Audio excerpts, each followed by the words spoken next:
E já estamos no ar em mais um podcast Tudo em Mente, hoje com meus amigos Vivi, Vanessa e Jailson. Sejam muito bem-vindos, vocês três. Vocês são da área da saúde, psicólogos, terapeutas, terapias Jung e hipnoterapia também, né? Também. Bom, vamos lá. Então, vamos começar aqui pelo meu lado esquerdo. Vivi, por favor, se apresente a quem está assistindo a gente. Bom, eu me chamo Viviane Mituichi, sou psicóloga junguiana, trabalho também com medicina tradicional chinesa, acupuntura, arte-terapia dentro da perspectiva também, né, da psicologia junguiana e trabalho no contexto da psicologia clínica. Né? E Vanessa?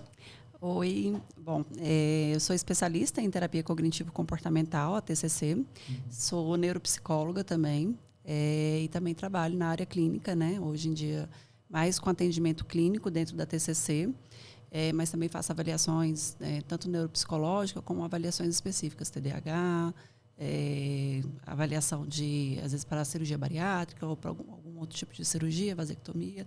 Tenho essa parte, né, de avaliações também. Ah, bacana. Isso é um assunto que a gente vai falar hoje, hein? Jailson, por favor, se apresente. O que você faz? Conta um pouquinho. Eu sou Jailson Frazão, eu trabalho com psicoterapia, assim como minhas amigas aqui. E minha ferramenta principal hoje é a psicanálise e a hipnose. Eu tento aprender um pouco mais todos os dias sobre como funciona a mente. O meu trabalho é aprender, no final das contas. Entendi. E vamos lá, por que surgiu essa ideia de juntar essas três especialidades? Vocês são os únicos especialistas da clínica. Como é que funciona isso? Bom, todo mundo já olha para mim, né? Então eu já sei de quem foi a ideia, né? Olha só. Bom, a Vanessa já tem aí uma caminhada longa aí, nós nos conhecemos desde a faculdade. O Frazão já tem aí uns bons anos também, né? E tudo começou, na verdade, com uma parceria no espaço físico, né? Que nós temos ali. E talvez tenha começado despretensiosamente, cada um na sua área, cada um na sua abordagem, né? E, ao mesmo tempo, todo mundo compartilhando desse desejo, né? Do atendimento clínico, da psicoterapia e cada um na sua área, mas, ao mesmo tempo, tendo sempre esse compartilhamento aí, né? Entre nós, seja de discussões de casos clínicos, né, de indicações entre as abordagens, entre as áreas, né? Então, começou muito nesse movimento dessa parceria, né, que já tem aí um tempinho, né, e a gente pretende que continue, né? Vocês sentiram que teve alguma questão? Porque as pessoas devem perguntar assim, né? Bom, tem a psicanálise, tem a TCC, tem a hipnoterapia, tem junguiana, vocês conseguem ter essa interdisciplinaridade? Tem algum choque, alguma coisa que pode acontecer ou não? A coisa funciona bem, cada caso é um caso. Como é que é feito essa triagem de situações que vocês podem discutir entre vocês? Como é que é isso? Assim, a gente até estava conversando sobre isso, né? Justamente essa questão, assim, que as abordagens elas não têm que ser vistas como concorrentes, pelo contrário, né? Existem muitos pacientes que se adaptam à TCC, como muitos que não se adaptam. Tem muitos que se adaptam à terapia junguiana, outros que não. Né? Então, assim, a gente olha muito o perfil do paciente. Tem paciente que vai muito melhor com a abordagem da Jung do que da TCC, por exemplo. Né? Ou vai melhor para a psicanálise ali, fazer uma terapia, às vezes, breve de hipnose, ali, né? Com a utilização da técnica de hipnose. Então, a gente, olhando o perfil do paciente, a gente consegue fazer essas indicações. Né? Fala assim, olha, então, às vezes, o seu perfil aqui não vai chegar, né, na TCC. Então, vamos tentar uma outra abordagem. E aí a gente faz essa parceria, esse encaminhamento, né? Então, assim, a gente vê muito nesse sentido, né? A gente não é concorrente ali dentro da psicologia, né? As abordagens, muitas vezes o pessoal coloca muito isso como uma concorrência e não tem que ser, né? Mesmo porque o ser humano, ele é múltiplo, né? A gente não tem uma coisa só ali voltada para aquele paciente, não. Perfeito. Né? Então, tem essas trocas aí bem bacana. E muitas vezes estudo de caso também, né? Que a gente faz trocas ali, muitas vezes, né? Às vezes chega um paciente para mim, uma criança, onde a gente identifica, assim, que o pai precisa muito. Então, a gente faz um encaminhamento, né? Eu mesmo não gosto de atender pai e filho. Então, geralmente eu faço encaminhamento, às vezes, né, eu encaminho para Vivi e a gente faz um trabalho muitas vezes em conjunto também. Né? Cara, que Porque legal. assim, Falando desse negócio de você não gostar de fazer o pai e o filho, muitos psicólogos já falaram isso. Eu não gosto de fazer a mesma família, digamos assim. Talvez uma questão de você evitar ao máximo ter qualquer tipo de viés com relação ao atendimento. Talvez o objetivo seja esse, assim, vocês acreditam? Eu vejo muito pela perspectiva da questão do próprio paciente. Por mais que a gente explique a questão do sigilo, né, que não vai ter a questão de contar o que aconteceu, mas dependendo do familiar, ele não consegue criar vinculação. Ou seja, o primeiro passo da terapia para dar certo é você se vincular ao terapeuta. Né? Se não existir a vinculação terapêutica, a terapia em si ela não dá certo. Entendi. Então, o primeiro passo é essa vinculação. Se a gente já começa uma terapia onde que o paciente fica desconfiado, fica receoso de falar, não vai para frente, né? Então, assim, eu vejo muito nessa perspectiva, né? Dessa questão da vinculação mesmo e da dificuldade de, às vezes, um paciente se vincular porque tem um atendimento ali com o pai ou com a mãe e aí eles, às vezes, não se vinculam. Entendi. E qual que é a... Tem algum comentário fazer sobre isso? Eu ia só comentar aqui o seguinte, que rola aquele medinho de contar os segredos e eles serem disseminados na família.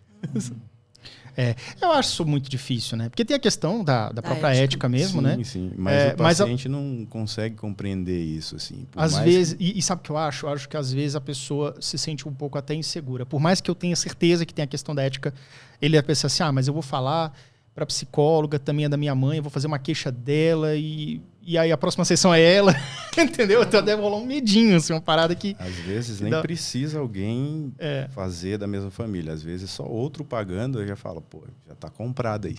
Tudo que eu falar aqui vai falar para minha mãe, para meu pai. Rola esse medo mesmo. Talvez mais no público mais jovem, né? Vocês atendem todas as idades, ou atualmente só criança, adulto, adolescente, como é que tá isso? Eu atendo criança, adolescente e adulto. Atendo as três. Né? Na verdade, quando a gente atende a criança, a gente automaticamente atende o adulto, né? Que a gente tem que atender os pais também. Sim. Né? Então, eu atendo, o meu foco, sim, são os três, mas eu tenho muita demanda infantil. Entendi. E qual que é o papel de cada um de vocês numa determinada demanda? Com relação ao atendimento. Por exemplo, a Jungiana ela entra com tal intervenção. A hipnose entra em qual situação? Como é que é mais ou menos isso, essa dinâmica? Bom, posso dar um exemplo, até usando aqui a referência da hipnose. Demandas, vamos supor, de pacientes que já fazem ali um acompanhamento psicoterápico comigo dentro da abordagem junguiana, mas que estão com um quadro, por exemplo, de fobia de dirigir. Tem medo de dirigir e realmente não conseguem, né, assim, destravar isso. E mesmo a gente aprofundando, muitas vezes, tentando compreender bem dentro desse viés simbólico, dentro da psicologia junguiana, né, de onde está vindo esse medo, onde surgiu. Alguns até entendem, poxa, eu já sofri um acidente, eu já fui atropelado, eu já isso, mas não consegue realmente, digamos assim, virar essa chavinha.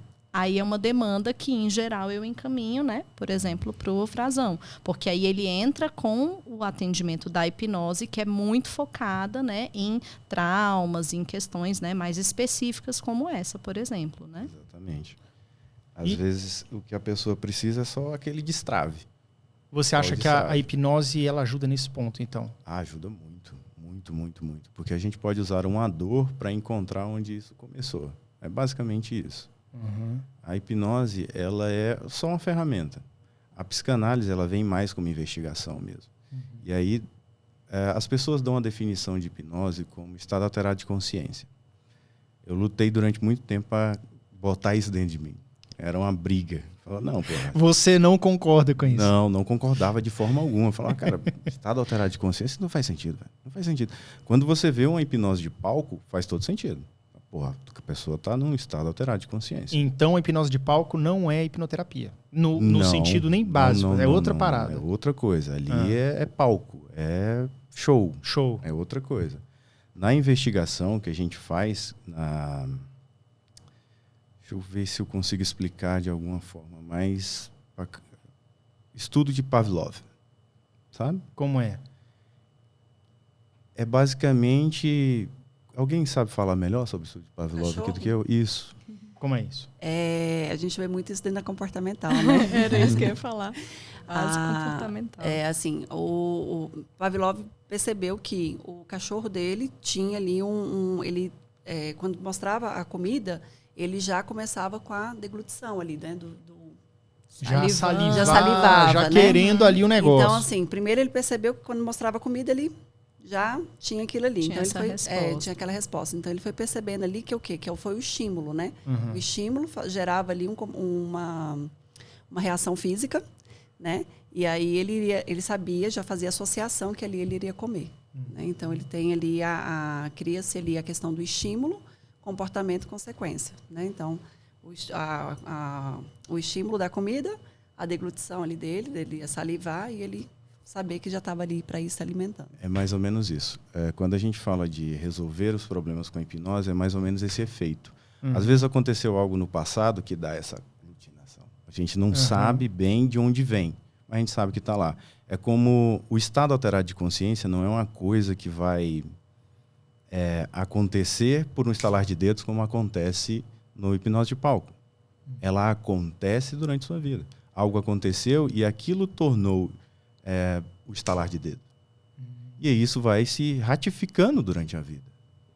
E aí o que a gente tem que fazer é desfazer isso. Então, sim, é um estado alterado de consciência. Hoje eu concordo plenamente que é um estado alterado de consciência. O que a gente tem que fazer é desfazer isso. Encontrar isso e remodelar. Entendi. Ou seja, num trabalho conjunto, mas um trabalho que você vai identificar esses nós para poder desatá-los, talvez. Exato. Sim. Então, no processo de hipnoterapia, ele é um processo que ele tem um início, meio e fim, que eu acredito que até o TCC ele tem um processo, ou ele vai aparecendo a partir do momento que você percebe uma necessidade do paciente? Eu já conversei algumas vezes com a Vanessa sobre isso, que é assim, tem gente que chega com fratura exposta. Você chega com a perna quebrada, você vai no médico, fratura exposta. Eu tô com problema, depressão. Ponto. Beleza, o que a gente tem que resolver? Depressão. A gente determina prazo para isso e a gente vai lá e resolve. Geralmente 3 sessões são mais do que suficiente. Agora, se a pessoa está querendo algo maior, crescimento, e não sabe absolutamente nada do que está acontecendo, por exemplo, minha vida está travada. Beleza. O que você quer? Porra, nem isso eu sei. Então, a gente vai ter que fazer todo um trabalho. Aí entra a psicanálise, entra outras ferramentas que a gente tem que usar. A hipnose nada mais é do que apenas uma ferramenta. Ela facilita esse destravar, esse glutinar, isso que a gente está conversando sobre destravar. Eu acho que esse é o resumo. Entendi. O paciente, então, as pessoas elas têm... eu acho que a hipnoterapia no Brasil, ela... Não sei se ela está tão avançada quanto em outras partes do mundo. Muitas pessoas temem a hipnoterapia. Fala que não tem evidência, não sei o quê, joga um negócio desse. Como é que está a hipnoterapia hoje no Brasil e como é feito um processo? Um exemplo de como é feito um processo da pessoa. Porque eu já ouvi falar que a pessoa ela não é totalmente influenciada pela outra, pelo hipnoterapeuta. Ou seja, tem que ter uma certa concessão da pessoa que está passando pelo processo da hipnoterapia, né? Aí eu queria saber de você, como funciona esse processo, para as pessoas entenderem um pouco do tipo assim, cara, será que eu, que estou aqui assistindo esse podcast, será que eu preciso da hipnoterapia? Será que é esse que é o caminho? Assim como a Vanessa falou, tem que ter identificação. O terapeuta e o paciente, eles têm que estar ali com o mesmo objetivo. A partir desse momento, aí as coisas começam a acontecer. A hipnoterapia, ela tem um certo preconceito porque é uma coisa meio cultural. Os filmes que a gente vê sobre hipnose, eles são completamente avesso ao que realmente acontece. É totalmente o oposto do que acontece na hipnoterapia. A gente vê os filmes como se fosse algo do outro mundo que fosse nos dominar. O problema é que, assim como foi falado aqui do estado de Pavlov, a gente está no estado de hipnose. É exatamente o oposto. Então a gente tem que tirar isso. Então não é questão de você poder ou não ir para a hipnose, não. Você acreditar ou não.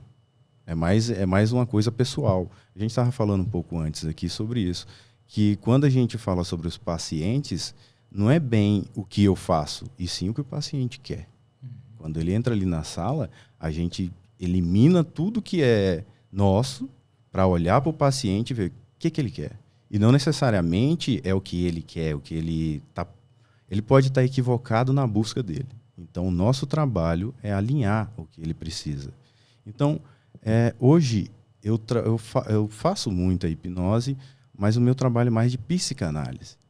Por quê? Porque durante o meu trabalho, do tempo que a gente está trabalhando junto, a gente aprendeu, eu aprendi, que não é só necessário resolver o problema, é necessário encaminhar também.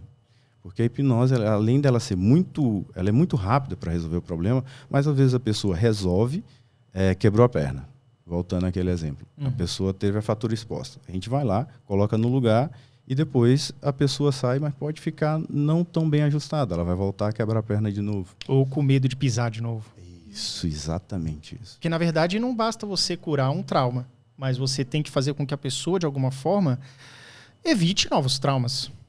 E aí entra a Jungiana, o TCC, essa questão da pessoa se entender. Porque eu acho que é importante isso. Às vezes você tem uma questão que você cura um sintoma, mas eu acho que é como se fosse um iceberg. Você vai ter que cavar um pouco ali para saber o que está ali embaixo. Que se você não curar, volta a aparecer o sintoma. Isso aí, como é que é trabalhado mais ou menos questão de TCC, Jungiana?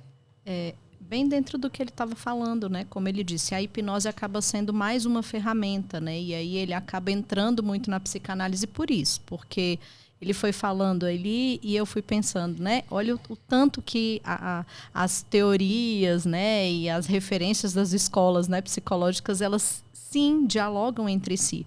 Por quê? Conforme ele foi falando, eu fui pensando muito nessa questão simbólica, né? Não é o que eu quero para o paciente, é o que ele precisa, é o que ele está preparado para acessar. São os símbolos que aparecem muitas vezes ali dentro da própria perspectiva da hipnose, né? Às vezes é uma memória, às vezes é uma imagem, é um símbolo. O que tem por trás disso? E aí a gente sai somente da hipnose enquanto uma ferramenta e possibilita o aprofundar. Né? Seja através da psicanálise ou através da própria psicologia junguiana, através dessa simbologia, que imagem veio, que circunstância apareceu ali, né, para aquele paciente, e a partir daí a gente consegue então aprofundar. A gente sai, como o Frazão falou, né, desse estado alterado, ou seja, eu saio daquela perspectiva talvez doutrinada, de crenças, de padrões, que eu fui muitas vezes ensinado, ou eu segui uma vida inteira achando que era daquela forma, de repente eu me deparo com a circunstância de dizer, opa,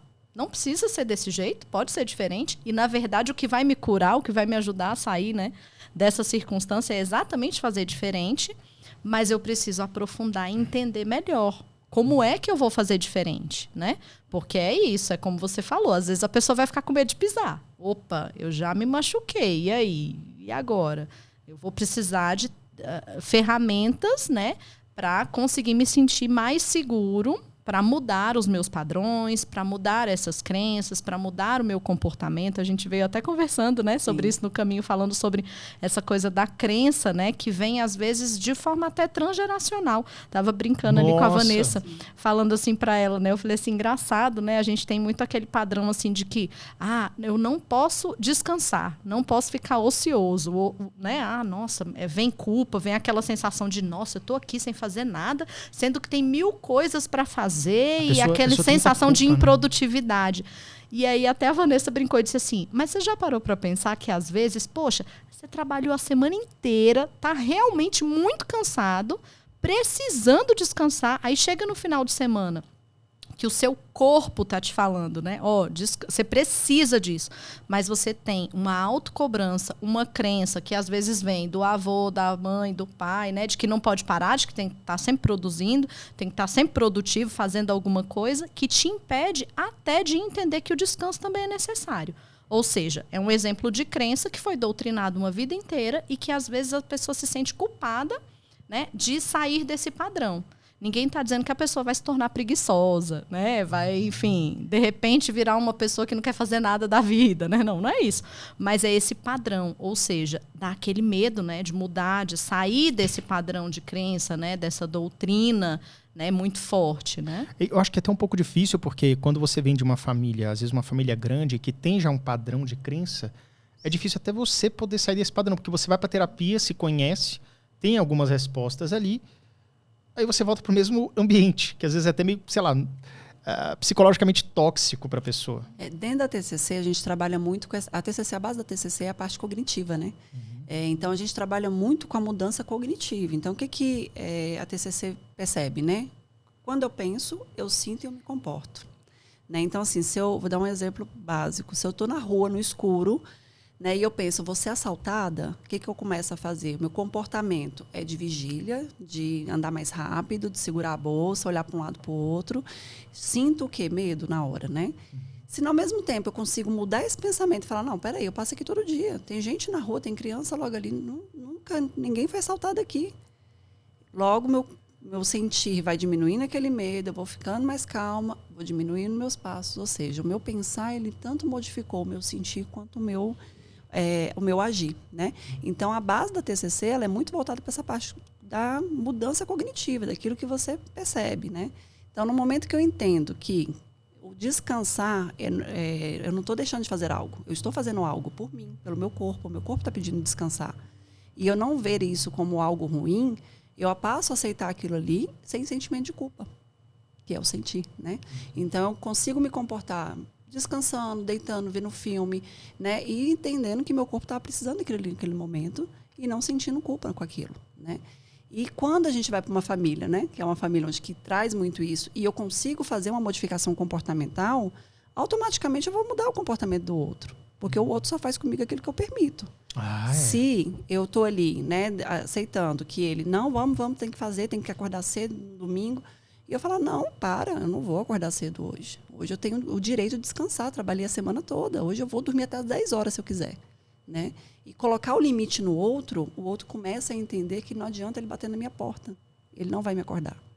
Cara, isso evita um monte de coisa, patologias, né? Um burnout, um estresse, uma depressão.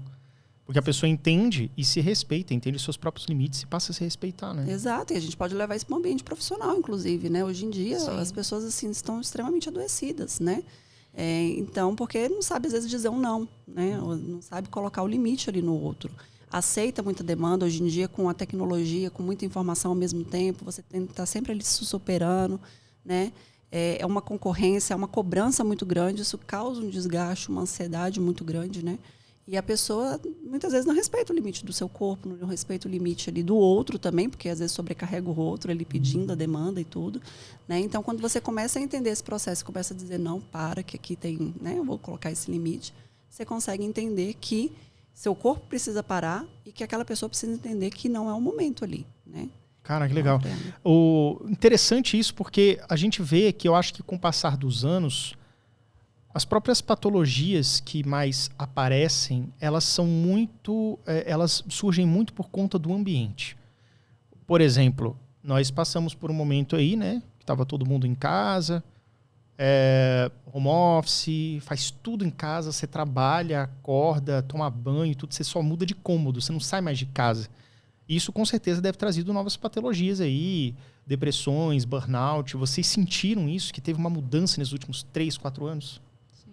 A gente conversou sobre isso hoje também. E quais são as principais patologias que vocês estão pegando assim, cara, isso aqui é muito recente, tá ligado? Isso aqui é uma parada muito do próprio ambiente da pessoa. O transtorno de ansiedade aumentou muito, né? Depressão também. E TDAH. A parte de diagnóstico de TDAH aumentou muito. Por quê? Tanto na infância quanto no adulto.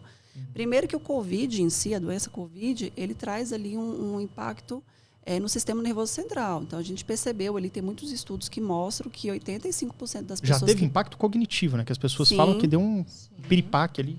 E tem estudos que mostram, tem um estudo, acho que foi nos Estados Unidos, que eles mostraram que 85% das pessoas que pegaram Covid ali naquelas primeiras variantes tiveram um impacto dentro da questão da memória recente, da função executiva, naquela questão da letargia de pensamento, na dificuldade de processar as coisas, de efetuar. Então, assim, você percebe que já teve um impacto ali fisiológico.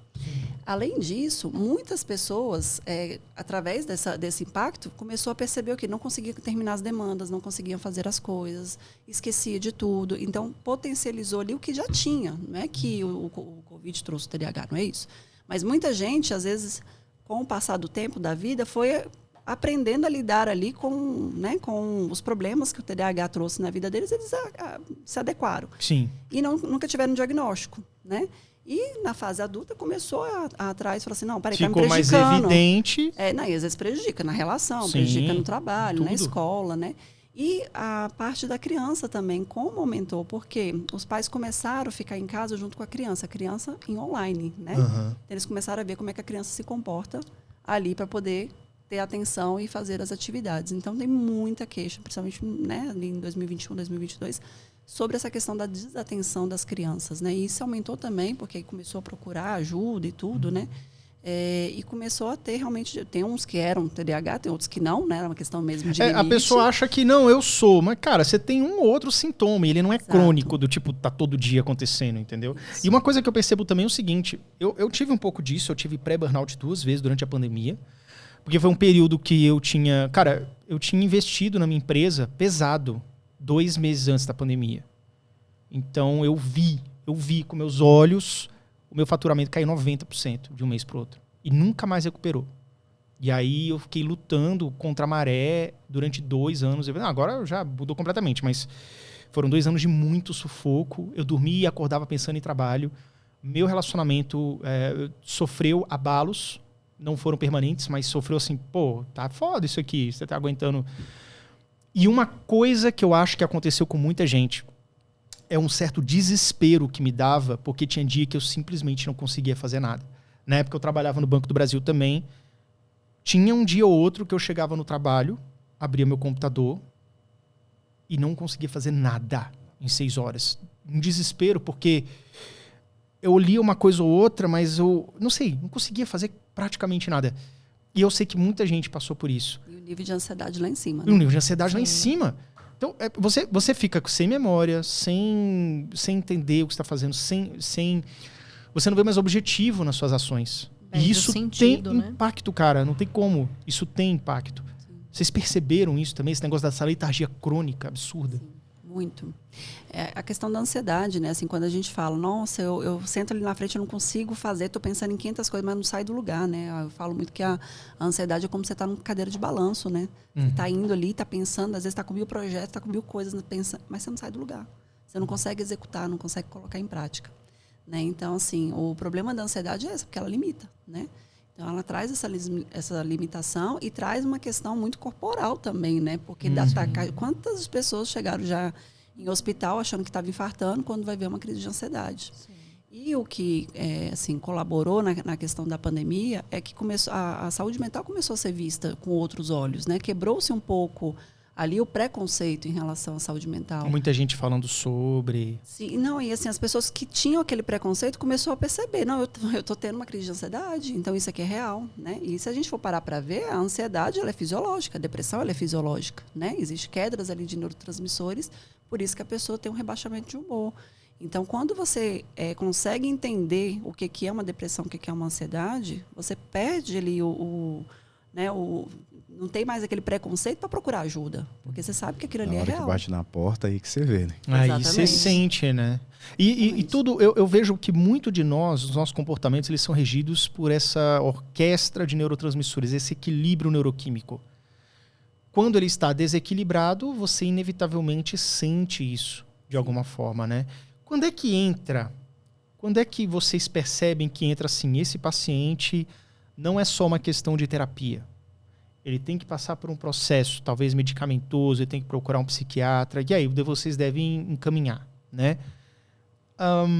É notável os pacientes que, cara, não é só conversa que a gente vai ter que ter, entendeu? Como é que é isso? Sim. Para mim fica bem claro, assim, essa questão de, às vezes você está trabalhando, aquela pessoa, ela está conseguindo acessar muitas questões, ela está conseguindo trabalhar muitas questões, mas, de fato, existe essa questão fisiológica que começa a impactar. Então, assim, olha, eu já entendi o que é que está me preocupando num dado sentido, mas eu continuo com insônia.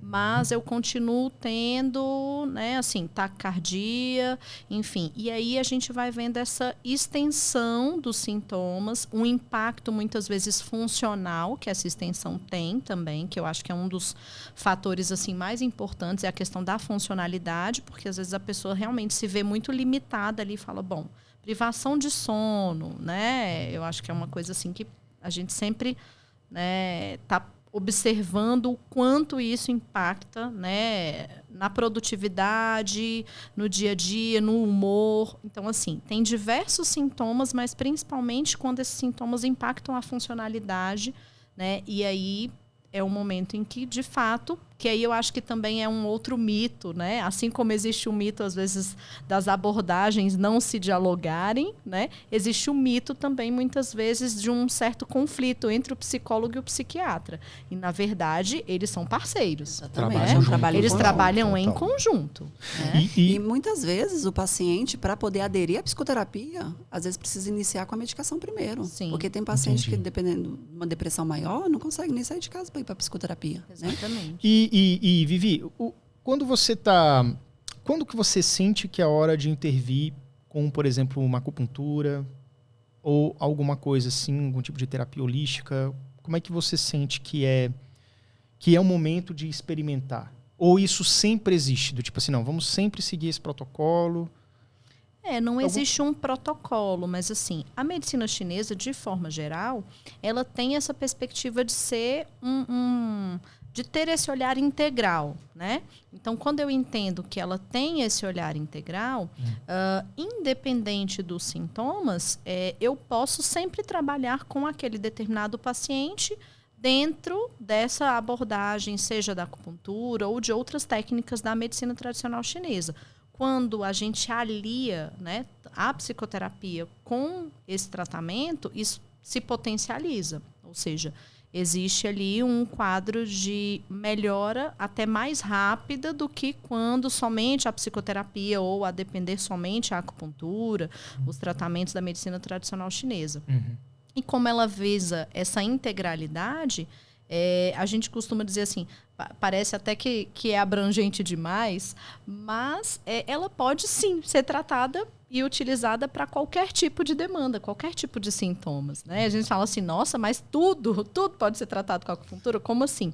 Mas é exatamente isso, porque a gente entende que existe um sistema integrado e que, às vezes, né, aquela dor de cabeça, ela tem uma raiz, né, em uma disfunção energética de um outro órgão. Era a minha pergunta, uma agulha ou uma dor de cabeça que se vai? Sim. O que você prefere? Mas aí uma coisa, por exemplo, uma coisa que eu estou percebendo muito, eu me enquadro um pouco nisso, é a dificuldade de dormir.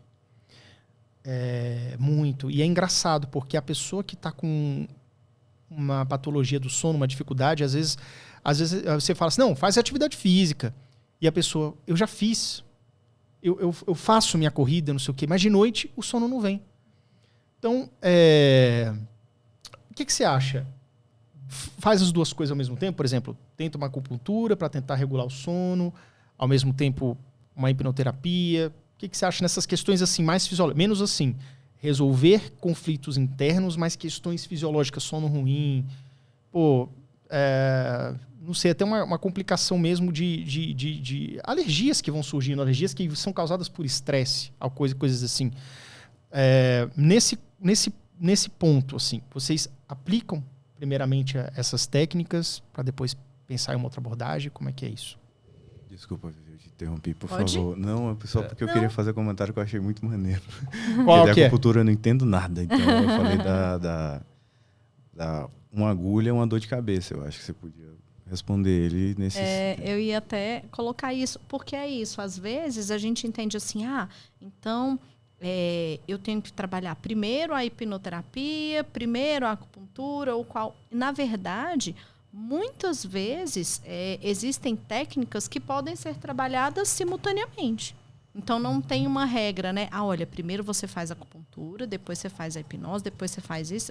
Não, primeiro porque, assim, a acupuntura ela pode ser trabalhada concomitante a todas as outras terapias. Sejam as medicamentosas, seja a própria psicoterapia, seja a intervenção da hipnose, porque ela não tem esse papel, né, assim, de ser elegida como a única, né, naquele momento que vai trazer, né, ali uma resposta, um bem-estar. Porque, como você falou, às vezes já foi trabalhado tudo aquilo de mais profundo do ponto de vista psicológico. Ok, então vamos trabalhar do ponto de vista energético, dessa fluidez energética da acupuntura, mas, ao mesmo tempo, pode ser que tenha ali algum gatilho que aí a hipnose também pode trabalhar, concomitantemente, ou seja, eu posso trabalhar ali na sessão de acupuntura e, de repente, Frazão trabalhar, né, ali também de uma forma direcionada com a hipnose, por exemplo, ou até mesmo com a continuidade e a profundidade do tratamento da psicanálise, né? Então,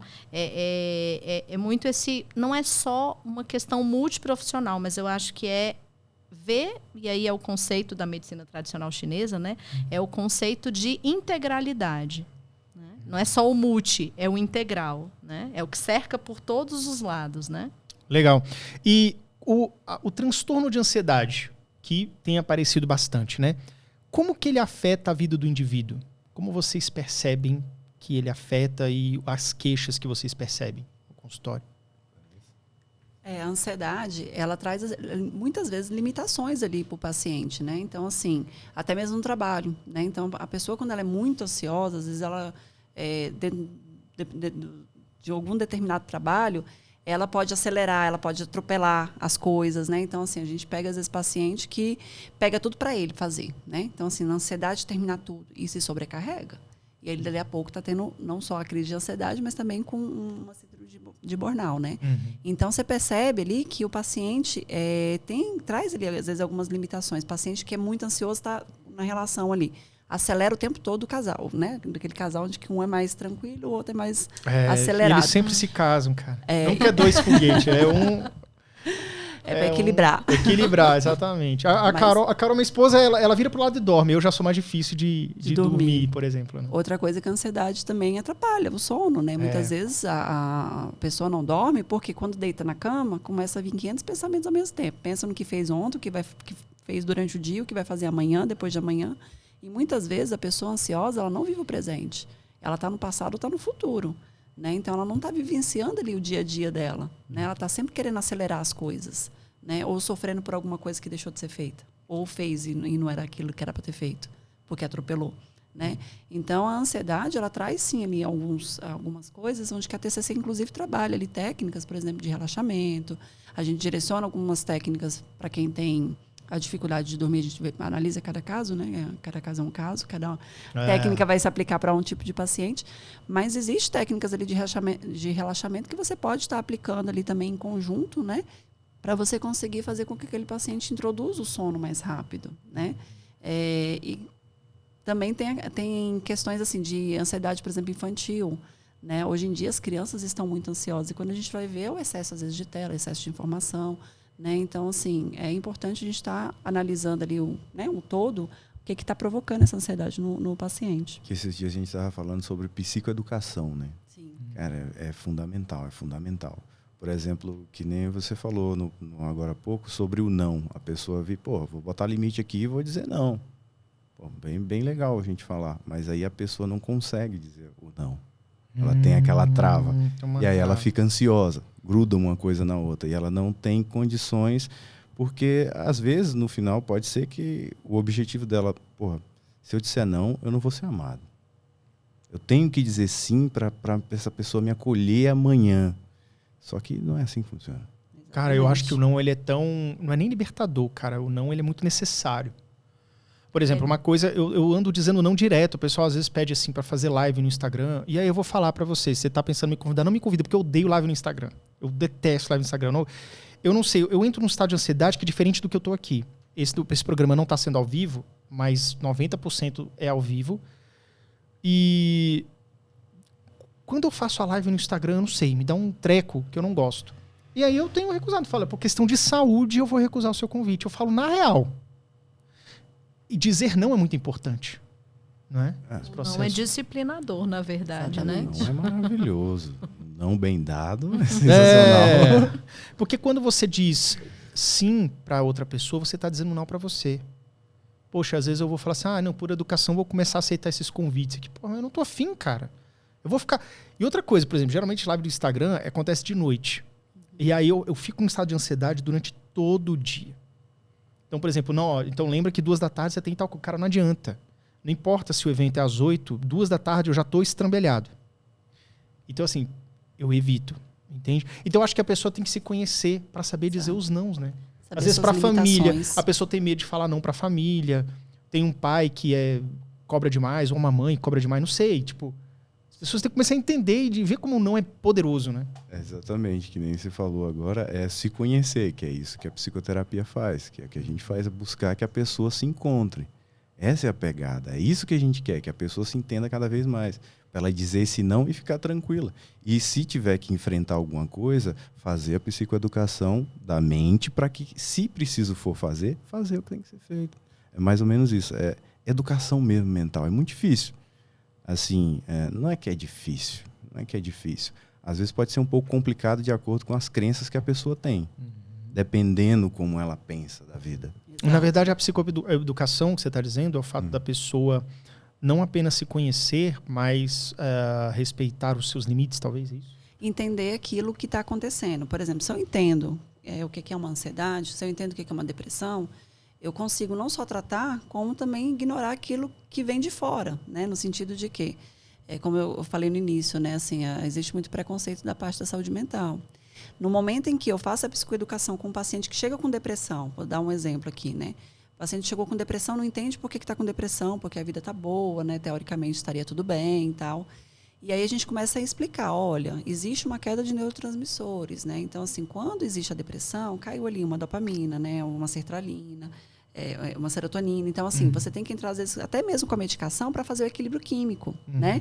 Então, a gente até desmistifica um pouco a questão da medicação, né? Com a psicoeducação, para ele entender que a medicação, muitas vezes, é necessária entrar ali em conjunto. Para quê? Para estabilizar a parte química, onde ele vai conseguir fazer a psicoterapia, entendendo que a medicação é uma muleta, não vai usar aquela medicação para o resto da vida, que não é o objetivo. Né? E é o quê? Qual que é o objetivo? Eu entender o que é gatilho, que fez um rebaixamento de humor ali, onde eu, usando a medicação, tendo aquele gatilho, eu não vou deixar cair novamente.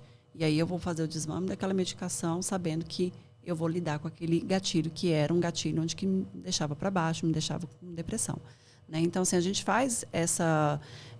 mostra para o paciente, né, o que é realmente uma depressão, uma ansiedade, explica para ele o que é, porque muita gente não sabe o que é. Né? Ele não só com sente, ele, mas com a família mas também. não sabe o que está rolando, o que está causando isso aqui, né? Por isso que eu acho que a questão da mudança de ambiente, eu acho que é essencial, vocês não acham? Vocês já perceberam, assim, por exemplo, vocês estão lidando com uma criança que está com ansiedade. Eu já acho isso meio esquisito, que criança não deveria ter ansiedade, mas ok, acontece. E aí vocês percebem assim, cara, tem alguma coisa errada no ambiente, seja ambiente escolar, seja ambiente familiar.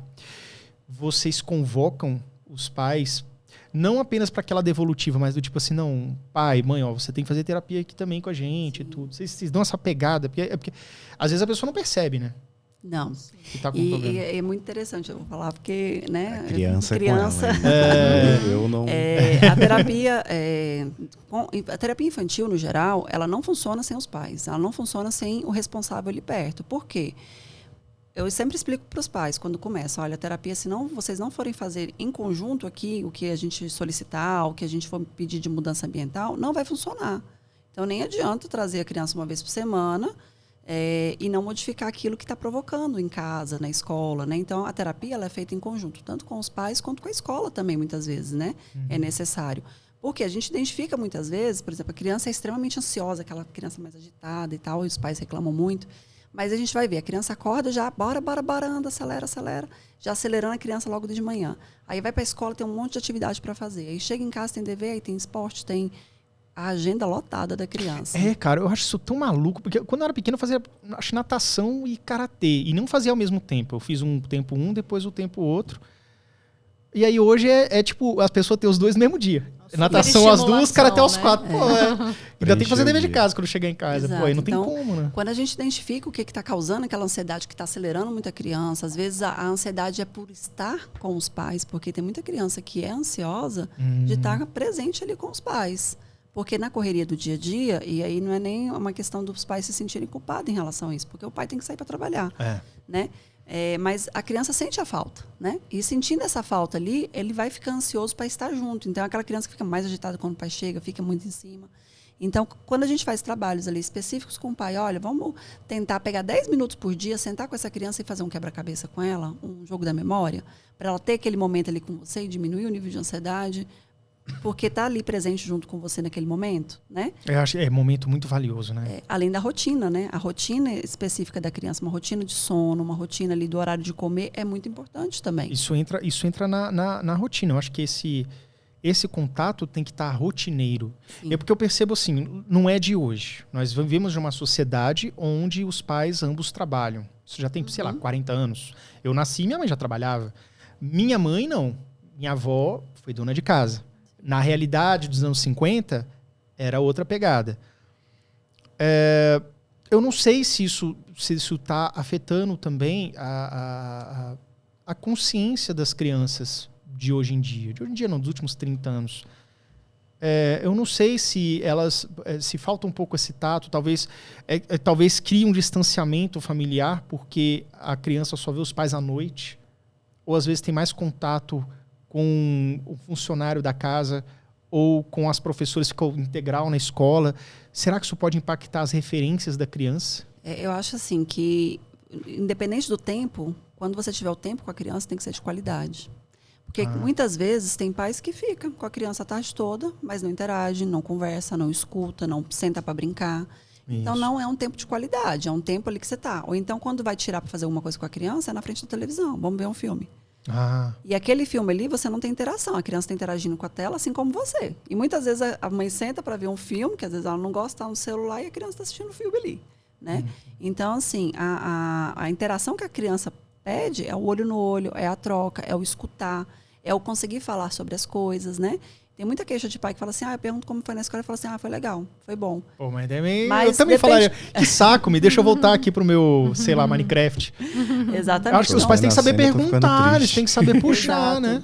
E assim, se você senta para brincar, então eu sempre explico pro pai, olha, aqui a criança vai sair da terapia e vai falar, o que você fez? Brinquei. E realmente, a gente brincou a sessão inteira. É o tempo todo brincando, mas é através do brincar, onde que ela está ali brincando e tal, que ela vai soltar uma frase que você vai falar, onde é que você escutou isso, né? Como é que foi isso daí? Me conta. Onde ela vai contar do dia a dia, ela conta com detalhes, né? Dentro da sessão de psicoterapia.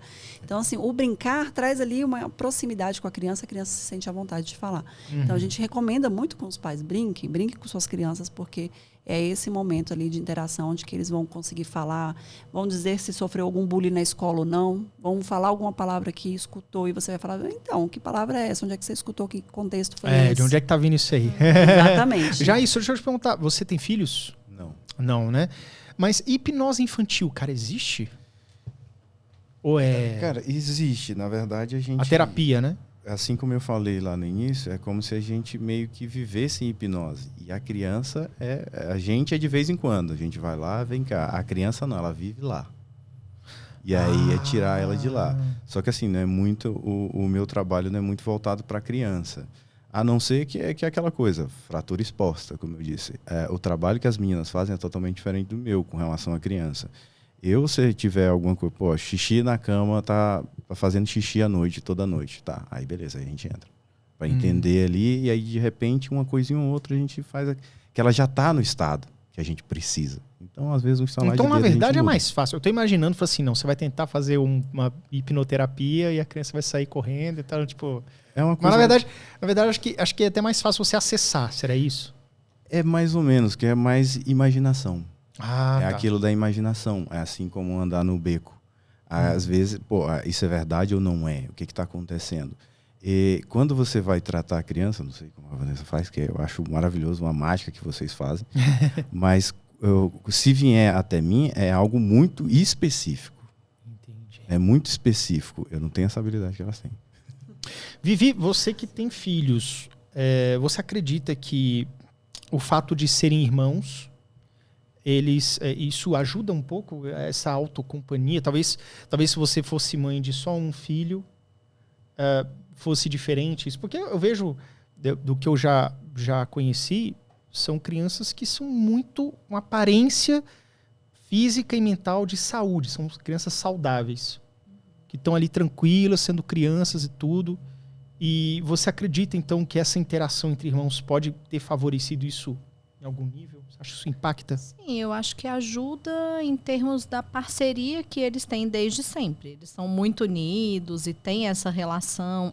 O próprio brincar, né? O tempo todo, irmão, isso, aquilo, essa interação. Uhum. Mas isso não desfaz a necessidade, como a Vanessa estava colocando, de que nós, enquanto pais, também nos coloquemos ali à disposição desse estado de presença para estar brincando, para estar tendo também esses momentos, porque apesar deles serem gêmeos idênticos, né, os meus filhos, eles têm personalidades muito diferentes. E aí, cada um vai ter uma necessidade, né? Então, um vai ter uma necessidade X para uma determinada atividade que o outro não vai ter.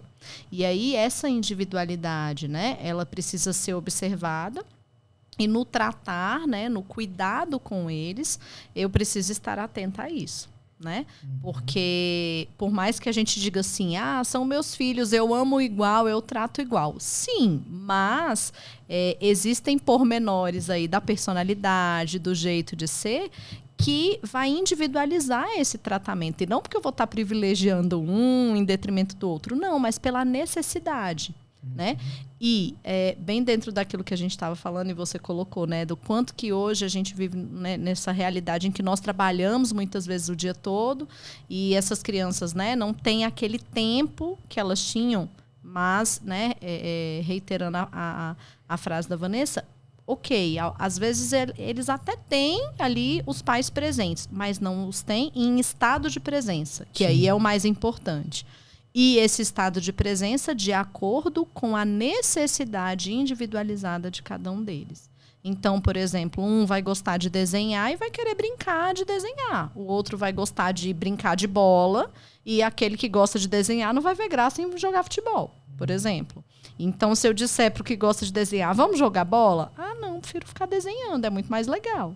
Né? Não dá pra colocar, que às vezes você pensa assim, vou mais barato, né? Vou botar os dois na natação, que você tem um desconto, o segundo é 50%. Não, é claro que existem algumas atividades que os dois gostam. Entendi. Mas é interessante observar também a individualidade. E eu acho que isso é também uma grande ferramenta da gente observar a individualidade do ser humano, né? Como assim, porque todo mundo fala, nossa, eles são muito idênticos. Mas a personalidade é diferente. A forma de lidar é diferente. Teve até uma situação, né? Como diz assim, eles não vão assistir. Então eu posso contar. Eles ganharam um peixinho esses dias de Dia das Crianças e o peixinho de um deles não estava muito legal. Aí eu disse, acho que esse peixinho vai acabar morrendo. E aí, peixe, como é que vai ser, né? Peixe não pode dar um espirro, já morre. É um bicho que morre fácil. Acordo de manhã cedo. Aí um deles acordou mais cedo e falou, mamãe, peixinho do meu irmão não tá legal não, olha lá. Eu falei, acho que morreu. Cheguei lá, dito e feito, o bendito peixe tinha morrido. Eu falei, e agora? O peixe morreu. Eu falei, ai gente, acho que eu vou bem ali comprar outro peixe. Tem 10 dias só que ele ganhou esse peixe. Eu falei, tudo bem, né? A gente precisa ensinar a criança a lidar, né? Ela vai vivenciar experiências de luto. Eu falei, mas poxa vida, ele estava tão empolgado, só tem 10 dias, deixa ele vivenciar esse luto mais adiante. Aí fui lá, corri, comprei outro peixe, né? Para substituir o tal do peixe. O meu filho, que acordou mais cedo, viu que o peixe tinha morrido e tudo mais, ficou super tranquilo. Quando eu disse pro que, né, perdeu o peixe, que eu não falei que tinha morrido, eu falei, filho, seu peixe não tá bem, mamãe vai levar ele no veterinário. Aí ele disse assim pra mim, ai mamãe, eu tô muito preocupado com o meu peixe. Então, olha a diferença. Um falou, olha, o peixe não tá muito bem não. Ih, mamãe, morreu mesmo. Meu irmão vai ficar triste. Mas ele ficou numa boa. Já o outro, nossa, eu estou muito preocupado com o meu peixe. E ele ficou mais sentido. Ou seja, isso já demonstra, né, a diferença no lidar de cada um. O outro ficou, quando eu cheguei, aí ele, conseguiu, mamãe, trazer o peixe para o meu irmão? Consegui. Ele, ai, ufa, que bom. Que bom, ele não vai ficar triste. E o outro chegou, nem percebeu que era outro peixe, ele só falou, nossa, ele tá maior, as nadadeiras estão maiores, estão mais bonitas. A cor mudou um pouco, Assim, o veterinário fez milagre. Olha meu filho, a gente deu uma ração que mudou até a cor dele, mas tá forte, olha o tamanho. Você sabe que foi exatamente isso, porque eu cheguei e falei assim, filho, olha só, ele voltou a ficar azul, mas ele não era azul. Aí eu, não? Ele tinha um rabo vermelho, eu falei, olha, o veterinário tratou, mas o rabo não teve como voltar a ficar vermelho. Ele tá azul. É a vitamina D. Mas isso demonstra, né, a diferença, né, no lidar. Puxa, ele ficaria muito mal se realmente ele perdesse o peixe, né? Já o outro, morreu, vai ficar triste, mas paciência. Olha só a diferença de personalidade aí, né? E por mais que eu diga, trato igual, educo igual, como, né, é uma fala frequente, né, da maioria dos pais, mas existem essas individualidades e elas precisam ser consideradas, levadas em consideração mesmo. E quando a Vanessa fala dessa questão do tempo de qualidade, até pensando dentro das linguagens, né, que são mais importantes para cada um, para alguns vai ser exatamente o tempo do brincar, do estar ali, né, de estar conectados. Para o outro vai ser, de repente, o receber algo também importante, tipo, nossa, você fez aquela comida que eu gosto. Ou, nossa, você me levou naquele lugar que eu acho super legal. Isso tem um peso, tem um valor e cada um vai enxergar isso sob uma perspectiva de valor, de afeto, né, diferente, né? Vocês acham que lidar com o luto é um problema para boa parte das pessoas? Você já tem alguma história assim de alguém que não conseguiu superar uma perda, não do peixinho, mas do ente querido, alguma coisa assim? Isso é bem comum, é bem comum. A gente não se prepara para o luto. É uma coisa que a gente sabe que vai acontecer com todo mundo, mas a gente não se prepara. A gente não imagina aquele ente querido se indo embora, né, nos deixando. A gente tem alguns casos e na maioria deles é muito o momento da morte. É o momento que aconteceu que interessa.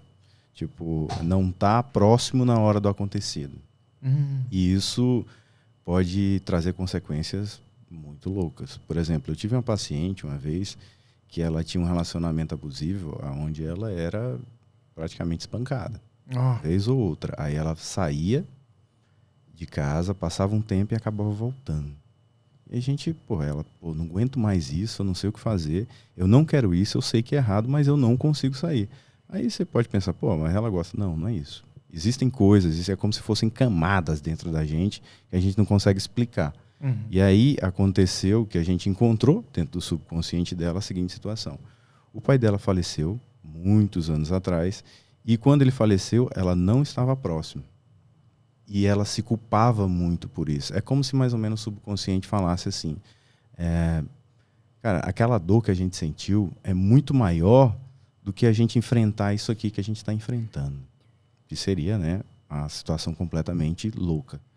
E aí, a partir do momento que ela fez as pazes com esse instante da vida dela, ela conseguiu sair de casa e deu tudo certo na vida dela. Porque, na verdade, o falecido já está em outro plano, né?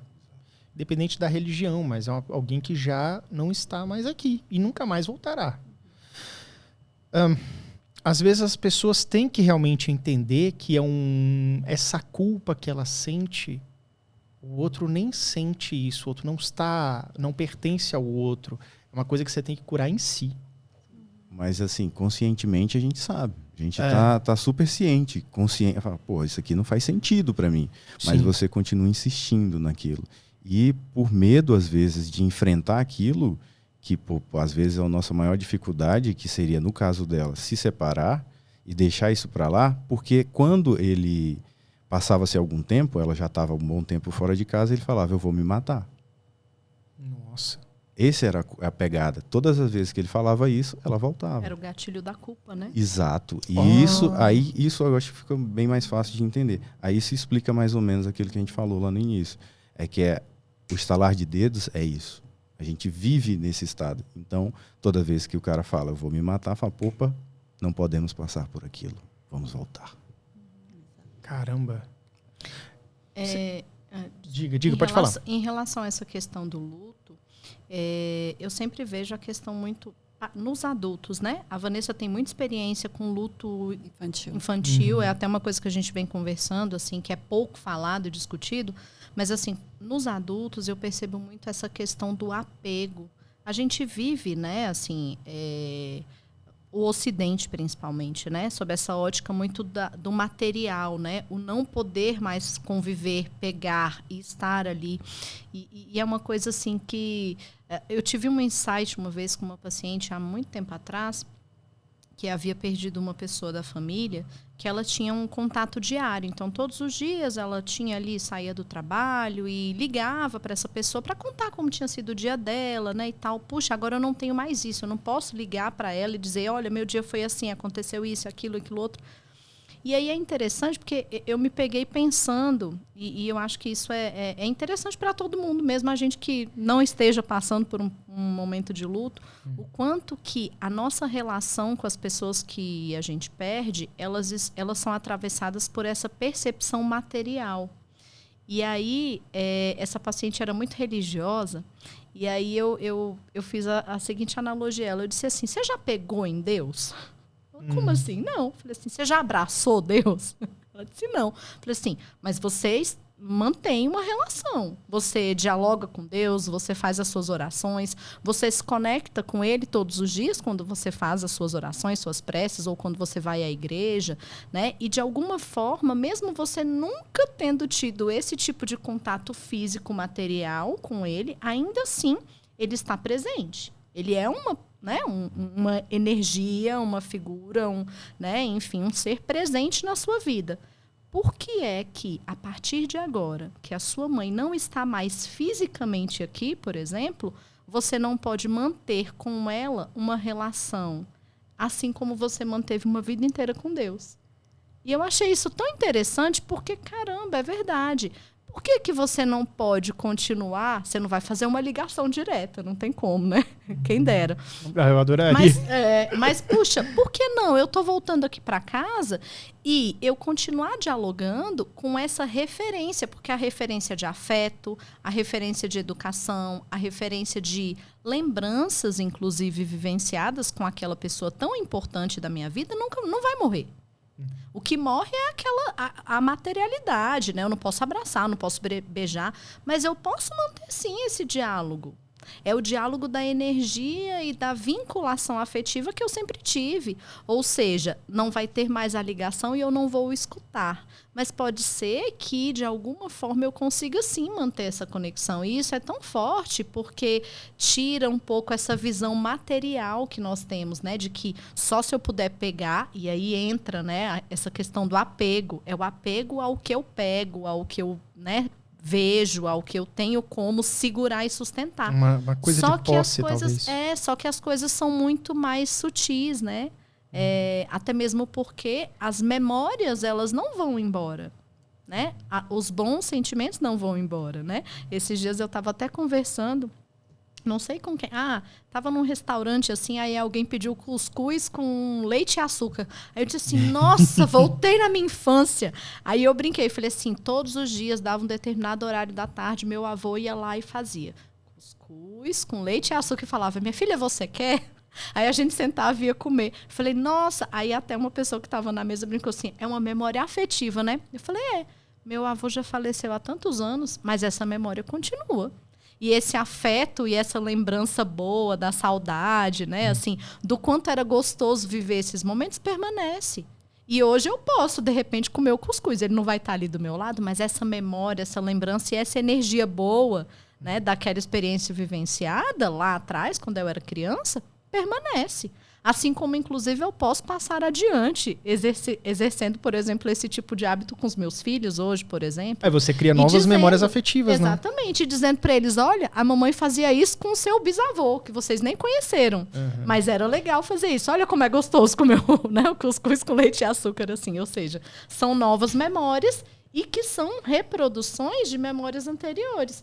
Eu vou dando continuidade a elas, de outras formas, né? Caramba. Mas que não deixam de ser tão gostosas e tão afetivas assim como eram lá quando eu vivenciei materialmente com ele, né? Eu acho que isso é interessante até para você poder superar qualquer tipo de trauma. Porque você ressignifica, talvez, né? Sim. Acho que a TCC ela entra um pouco com essa técnica, né? De talvez... vem mais que a questão de ressignificar ou de entender o que pode estar acontecendo com você? Os dois. A gente precisa entender primeiro, né? O que é essa crença, às vezes, que a pessoa tem, ou aquilo ali que ela traz. Uhum. E aí a gente faz um trabalho de ressignificar aquilo ali, né?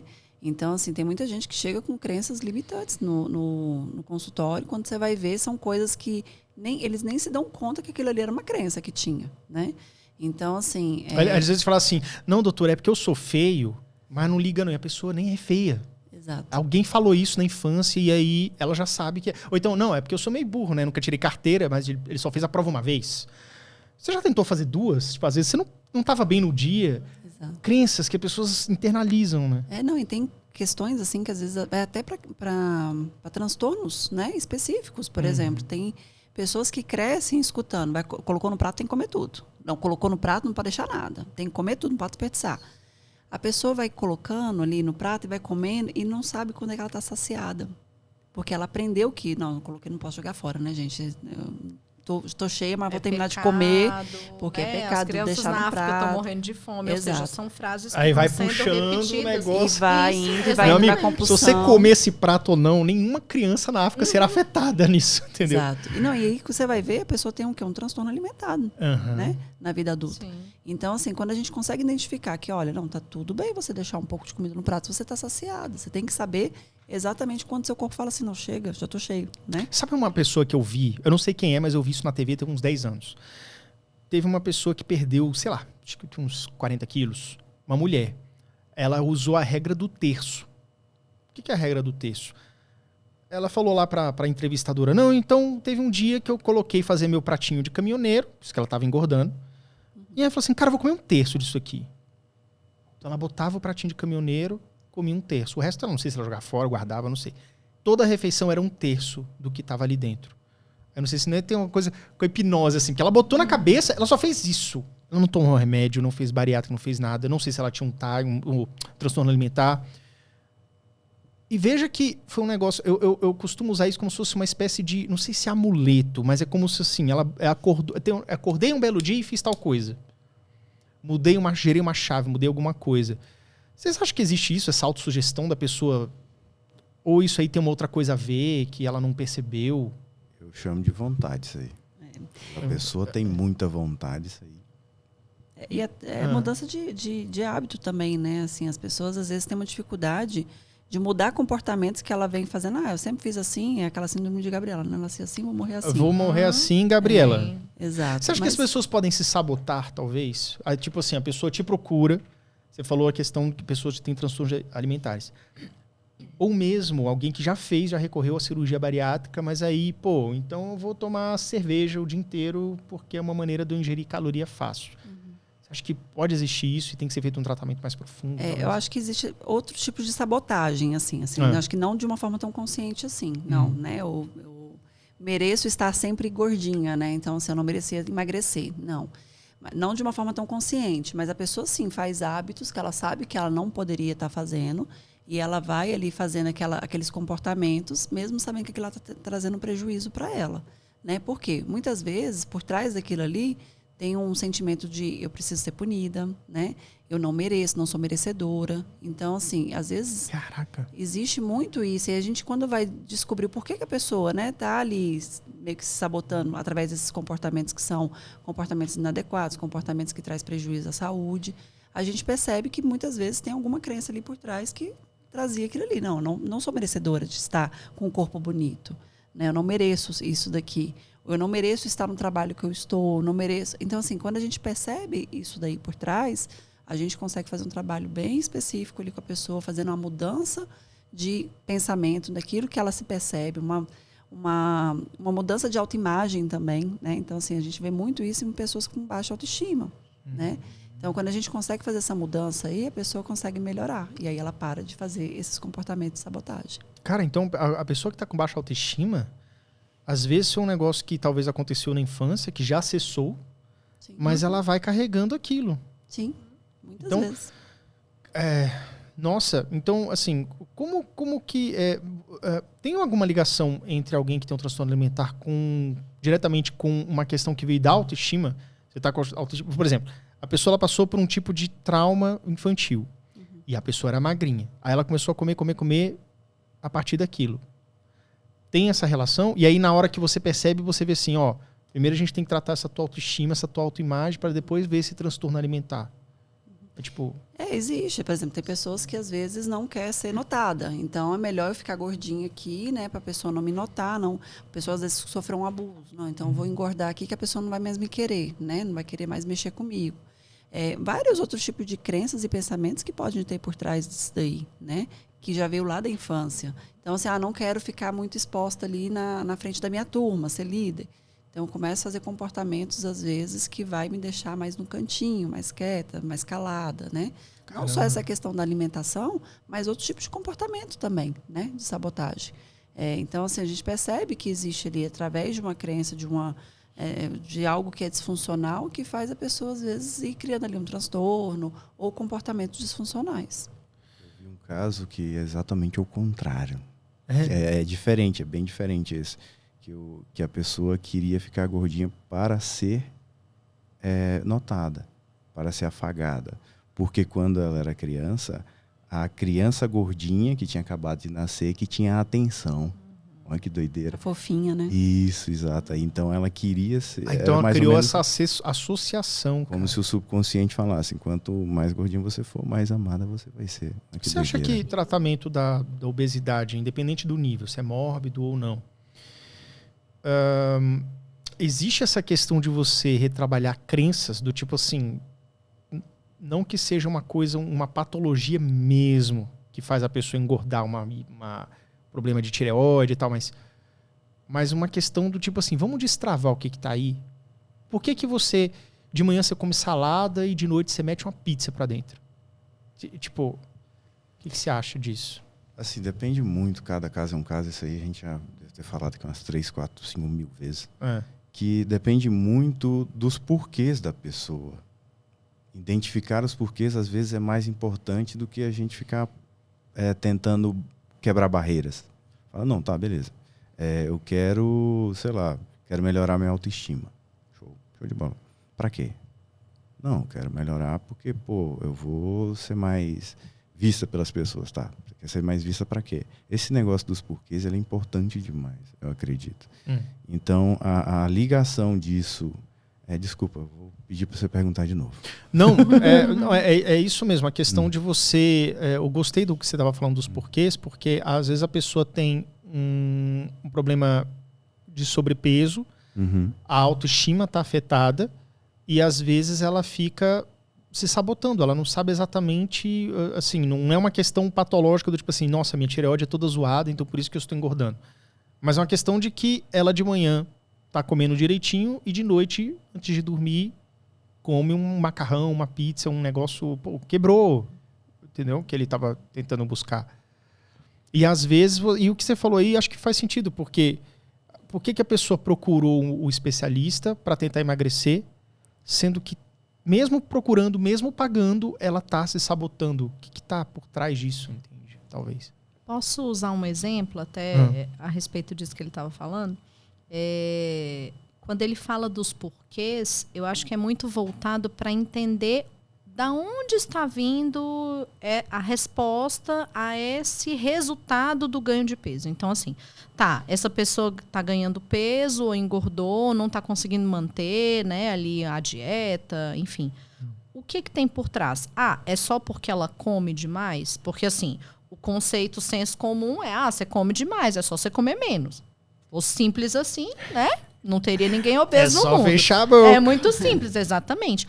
Mas aí, quando a gente entra nessa perspectiva do porquê, vou usar um exemplo, né, que eu já acompanhei. Vamos supor, um paciente que começou a engordar depois que ele perdeu uma pessoa muito importante da família. E ele, primeiro, o processo de luto, né, fez com que então ele ganhasse muito peso. Segundo, as outras figuras da família que permaneceram cobravam excessivamente ele a questão da imagem. Ele começou a ganhar peso devido ao processo de luto inicialmente, depois no processo psicoterápico, ele compreendeu que a permanência no ganho de peso se dava como uma forma de punir a outra pessoa que cobrava uma autoimagem magra, bonita, bem-sucedida e etc. Ou seja, às vezes não tem a ver com ela. Nossa. Mas tem a ver com a relação que se estabelece dela com outras pessoas importantes ali dentro do contexto familiar, do contexto relacional afetivo. Então, assim, olha, você me cobra tanto e você me pune me cobrando isso, que a maneira que eu tenho de alguma forma dizer o não para você, já que eu não tenho coragem, né, de às vezes impor o limite real, o limite equilibrado, o limite, né, correto, é permanecendo numa posição que te desagrada. Ou seja, eu vou permanecer acima do peso, porque eu sei que isso te incomoda. Só que aí a pessoa passa por um processo de psicoterapia e toma, então, consciência do porquê e, principalmente, de que ela está agindo daquela forma para punir outra pessoa, mas, na verdade, ela mesma está se punindo. Porque ela também não está satisfeita. É uma vingança. O feitiço virou contra o feiticeiro, né? Assim, é uma vingança, eu estou vai fazendo... doer em você. Exatamente. Né? Então, peraí. É a virada de chave. Quando você fala, quando o Frazão falou da vontade, eu acho que é isso. É essa tomada de consciência que faz, então, a vontade, digamos assim, tomar um novo sentido. Ele falou de vontade, eu gosto de usar a expressão mudança de sentido. Mudança de Porque sentido. primeiro o sentido era vou punir ou vou fazer algo, né? Caiu alguma coisa. Que de alguma forma vai machucar o outro. Quando eu tomo consciência disso, eu passo então a fazer algo que vai deixar de me machucar, que vai deixar de me fazer mal, que vai fazer com que eu saia desse movimento de autossabotagem. E tem a questão também da ansiedade, né? A pessoa que muitas vezes tem uma compulsão ali alimentar, não é nem que ela come muito, mas ela come muita caloria vazia, né? Então, come muito chocolate, come muito doce. Por quê? Muitas vezes é para aliviar aquela ansiedade, aquele sentimento que ela está ali. Então, como um doce, eu me sinto melhor, né? E quimicamente falando, realmente o doce traz isso ali temporário. A felicidade, né? Tem aquele disparozinho dopaminérgico e tudo. Isso. E depois vem o arrependimento e a culpa, né? Então, assim, são ciclos. Aí, para tomar, eu vou lá, como de novo e faço esse movimento em círculo, né? Então, assim, a gente percebe que muitas vezes a pessoa, ela come as suas emoções, né? Ela vai ali, ela quer aliviar uma tristeza, ela quer aliviar uma angústia, ela quer aliviar uma frustração e ela vai e desconta ali na comida, né? Então, ela está comendo ali aquelas emoções. Sabe o que eu já ouvi falar também? A pessoa que está sempre iniciando dieta. É tipo... Toda segunda. Não é nem a segunda. Esta segunda é clássico. Mas é como se fosse assim. Beleza, hoje é segunda. Não, hoje é domingo. A véspera do início da dieta. Aí a pessoa, ela comeu o último pedaço de pizza do mês, assim. Vai ficar 30 dias sem comer nada gorduroso. Mas comeu uma pizzazinha ali pra despedir. Ele já comeu 3 pizzas e já foi dormir. Aí ele pensa assim, cara, eu vou comer mais uma. Ele nem tá com fome. Eu vou comer mais uma porque aí eu vou começar com o pé direito na segunda. É tipo, toda hora ele vai dar a última mordida calórica dele, da pizza, do macarrão, do que ele não deveria estar comendo. E aí ele vai fazendo isso todos os dias. É o último chocolate, mas você come o último chocolate 3 vezes por dia, tá ligado? É meio louco isso, mas deve existir isso, uma ansiedade talvez por trás. A pessoa que tá sempre comendo o último pedaço. E isso é meio patológico, assim, alguma coisa, talvez uma ansiedade, não sei. Isso aí eu levo muito pro lado da vontade da pessoa entender o porquê, aí fica muito claro o porquê que a pessoa está fazendo aquilo. Isso. Por exemplo, se a gente quer agradar a galerinha que a gente anda, tipo, tá todo mundo fazendo dieta, você vai fazer naturalmente, pô. Aí vem a história do ambiente de onde você está. Isso. Tudo aquilo que está em volta da gente vai meio que direcionar o que a gente vai fazer. E vamos supor, para a pessoa fazer uma dieta partindo sozinha da ideia dela mesma para fazer tudo, cara, é muito mais difícil. Então, se apoiar num grupo seria bem mais legal se apoiar num grupo. A decisão dela vai dar o final do ano agora, aí ano que vem, então, aí eu vou virar fitness para sempre. Não vai, pô. Não vai. É questão de ir etapas. Vou fazer uma semana, vou fazer 2, vou fazer 3. A decisão embasada num porquê muito bem feito, qualquer sua diretriz que tem mais por baixo, faz muito mais sentido a gente entender o porquê que a gente faz o que faz, do que a gente estabelecer metas que a gente nunca vai cumprir. A gente coloca coisas que, porra, não vai dar certo, velho. Eu vou tentar mudar minha vida toda a partir de amanhã, vou fazer dieta, vou inventar trilhões de tarefas para me fazer e não vai fazer 2, 3. Então, a gente pegar e selecionar 3 ou 4 coisas ajuda até na hora da gente dizer o não. 3 ou 4 coisas na hora da gente descansar. Fala, pô, sei lá, você gosta de fazer uma oração, fazer um exercício e, sei lá, estudar. Essas 3 coisas. Se eu fizer essas 3 coisas, meu dia está completo. Se você fizer essas 3 coisas, se você botar na sua cabeça que só essas 3 coisas vão te completar, no final não vai ter um dia que você não vai terminar e falar assim, hoje eu fiz o que eu tinha que fazer. Todo o resto que aconteceu à volta vai ser consequência dessas coisas que você se comprometeu. Que a gente quer fazer um monte de coisa ao mesmo tempo que a gente não dá conta. Então, o lance da rotina que a gente fala é maravilhoso para chegar nessa hora de falar assim, hoje eu não vou, a partir de hoje eu não como mais pizza. Acabou, não vou tomar mais coca. Tá, beleza, por quê? Não, porque eu decidi por quê. Por quê? Vai puxando até chegar um momento que você fala assim, cara, se eu não fizer isso, eu vou acabar morrendo de obesidade e não vou ver meus filhos crescendo. Caralho. Isso é um... É o sentido, percebe o que eu estava falando do sentido? Opa, peraí, qual é o sentido, por que tem por motivação, trás? Né? Essa motivação vem. E às vezes até quando você fala do último pedaço, né, o último chocolate, e aí eu fiquei pensando assim, é a última autossabotagem, última autossabotagem. Porque assim, muitas vezes também, para o ansioso, aquele último é gerador de mais expectativa. Ou seja, se eu digo é o último chocolate, aí é que você vai pensar no chocolate. Você vai passar a semana pensando, comi aquele último chocolate, estava tão gostoso, agora eu quero de novo. Agora, quando você trabalha o limite, como o Frazão colocou, e a gente pode até usar isso realmente até numa reeducação alimentar, né? Por exemplo, poxa, não é que eu não posso mais de forma alguma, nunca mais comer o chocolate. Mas eu preciso comer uma barra inteira de chocolate?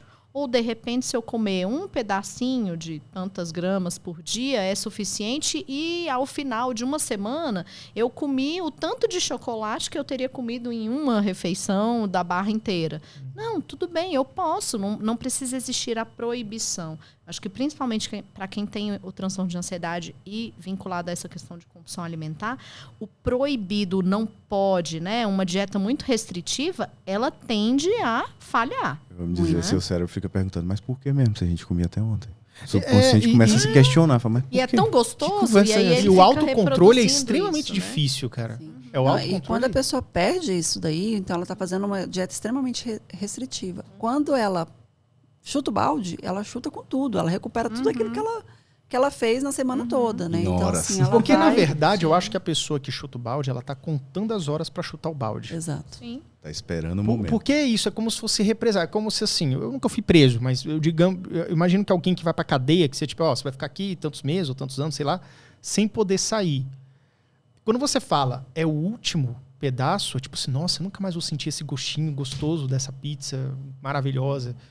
Te dá um treco, entendeu? Talvez você faça assim, cara, vamos começar a reduzir isso aqui. O cara vai no Mac todo dia. Pô, vai 2 vezes na semana. Vai fim de semana. Espera uma ocasião. Isso é muito menos penoso e menos difícil para a pessoa, eu acho. É que nem a história do desmame do remédio. É a mesma coisa. Tipo tem que ser gradual. Não pode ser de uma vez. Não, e entender que, ok, vacilei na hora da sobremesa, na hora do almoço, mas na hora do lanche eu vou comer meu ovo cozido ali, tá tudo bem. Né? Então, assim, eu retomar aquilo ali, aquele momento. Né? Então, assim, a gente percebe dentro do consultório que as dietas que dão mais certo são aquelas dietas que são menos restritivas. Sim. São aquelas dietas que o nutricionista consegue adaptar ali à realidade do paciente, né? São dietas onde que ele não vai dizer assim, olha, você é louco pro chocolate, não, acabou o chocolate da sua vida. Não, você pode comer o chocolate, às vezes dá a receita ali para você fazer um específico ali, né? E a pessoa vai adaptando. E entender que se ela vacilou no café da manhã, ela pode voltar ali à dieta no almoço tranquilamente. Aquilo ali, o único café da manhã não vai ser o que vai jogar tudo pro alto, né? Vai jogar, você vai falar assim, já o café da manhã já era, agora também já era o almoço. Pronto, é o dia. Teve uma coisa, eu ouvi falar disso uma vez, uma pessoa falou assim, cara, não existe isso de chutar o balde. A pessoa falou assim, isso é uma coisa que também é inconsciente, auto-sabotagem, porque fala assim, cara, você tá fazendo a dieta direitinho. Aí tem um dia que você foi lá e, pô, vou pegar uma promoção do McDonald's. Aí a pessoa almoçou uma promoção do McDonald's. Já tava bonitinho na salada uma semana e foi lá e, bum, almoçou um... Aí o que a pessoa faz? Ah, então na janta eu vou pedir uma pizza, vou chutar... Não, cara, beleza, você comeu a droga da promoção, mas aí, pô, no jantar você come a salada de novo. Nada impede, você não tem um vínculo com o teu passado, tá ligado? Agora que eu comi um... É esquisito isso, as pessoas não param pra pensar nisso. Você acha que você é obrigado a fazer, se você fez uma vez, tem que fazer sempre. Se você furou o almoço, você tem que furar a janta. Não. Eu acho que você pode parar de chutar o balde imediatamente. Então, tipo, às vezes a pessoa pode parar na última batata. A pessoa pegou ali a promoção inteira, já comeu a batatinha inteira, sobrou uma. Ah, vou comer essa última aqui, né, pra chutar o balde de verdade. Não, você pode jogar fora aquilo ali. Tipo, já tô saciado, não preciso, né? É isso. É começar você entender os motivos até, não na terapia, mas tipo assim, cara, tudo bem, eu já pedi esse negócio, já tô comendo, mas por que eu tenho que continuar essa batatinha aqui? Eu já tô saciado. Por que eu tenho que tomar essa coca até o final? Eu acho que é isso, entende? Aí eu até pergunto pra você acha que existe uma espécie de auto-hipnose, autossugestão, alguma coisa nesse sentido, que o cara pode gerar uma chave de repente? Acho que essa pergunta que você fez aí é que a gente deveria fazer sempre. Por que eu tô fazendo isso? Né? Por que eu tenho que comer essa última batata? Porque a gente vive numa briga eterna com a gente mesmo, como se fosse mais de um de nós mesmos. Consciente, subconsciente, como você quiser falar. Uhum. Mas tem um que se comprometeu a fazer a dieta, tem o outro que não quer cumprir a dieta, tem uma galera que está se reunindo para resolver a nossa vida e a gente não toma conta dela. Mas como é que resolve esse problema? Aí a gente tem que ir passo a passo, pessoa por pessoa. Se a gente encontra o lance dos porquês, se a gente encontra a vontade, se a gente encontra o motivo pelo qual a gente vai fazer o que vai fazer, meio que não importa. Ah, tá. Motivação da vida. Qual que é a motivação da vida dessa pessoa? Ela está querendo o quê? Está buscando provar para si mesma que ela é capaz? Ela está querendo ser amada? Qual é o nível de experiência dessa pessoa que chegou para ter essa mudança de vida? Para parar essa discussão interna dela? Ego, enfim. Sim. Que a questão do ego é muito bacana, que a gente vê como se fosse a ideia do que eu sou, o que eu represento, onde é que eu estou. A minha história diz quem eu sou agora, mas é de acordo com aqueles que eu ando e tudo mais, e que na verdade é meio que uma mentira. A nossa, vamos lá, psique na condição de nossa história.